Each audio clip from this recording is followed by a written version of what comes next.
Bob's Burgers as a show, Mm-hmm. I mean, I think it resonates with so many people. There's this stigmatization around, maybe stigmatization is not the right word, but this idea when you look at like adult animation, that these cartoons are supposed to be centered around families that are not dysfunctional but loving, but like probably hate each other.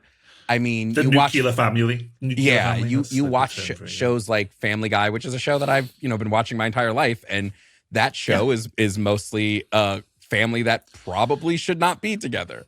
And then you have shows like The Simpsons, which again, I've been watching The Simpsons that's been on since before I was born. But a show where the dad will choke the son.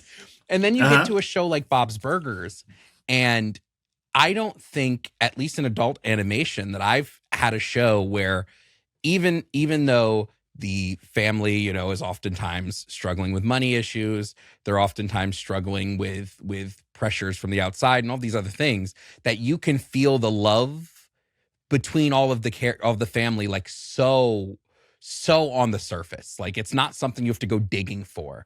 And I think a lot of people resonate with that, especially in times like we are today, where so much is happening. I mean, Bob's Burgers has been used as an escape for me, for a lot of people, as just something that we can watch and sort of get our mind off of things.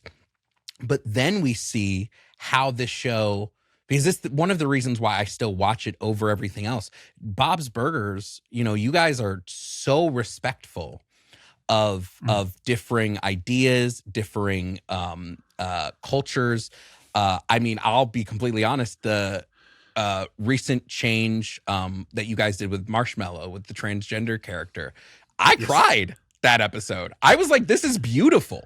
That's the one where she did the open mic night? Yes. I directed that episode. That episode made me cry. Yeah. Legitimately. I was like, this is amazing. And so I just, how does it feel? Or do you guys ever feel pressure to not do those type of storylines? Like, is there ever this pressure of, no, you have to remain, very cleanly in a nonpartisan way? Because some people would argue centering a trans character like that and being very, because like I said, even prior to Marshmallow, prior to the change in the voice of the character I felt had always been respectful. I mean, Bob has always seemed to be very, very, very much a little bit into Marshmallow. Yeah. So like, have you ever felt like any external pressures to keep things more away from the, the go woke, go broke crowd, things like that? No, never. And like, you brought The Simpsons, you brought Family Guy, and those shows obviously have their place, every right to exist.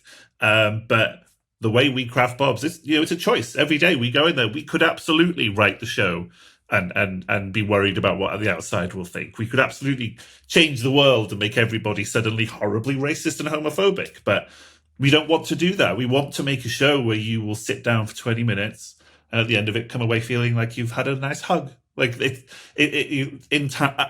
why I loved the show. I joined in season 8. The first episode I worked on was The Bleakening, which is a Christmas episode in season 8, where the characters all go to one of my favorite episodes. Rave. Like legit. Oh, that was I love that. I love that. That's the one where with the performance at the end. I love that one. I love that one so much. I love every musical episode again. When I very first moved here, I was a storyboard artist, so I was doing what's called retakes at the time, and that basically means once the episode has been animated, we do little rewrites and punch-ups on the episode, and as a result of that, there's holes in the animation where we need fresh animation. I would be filling those holes with new animation, and the first episode I worked on was that one.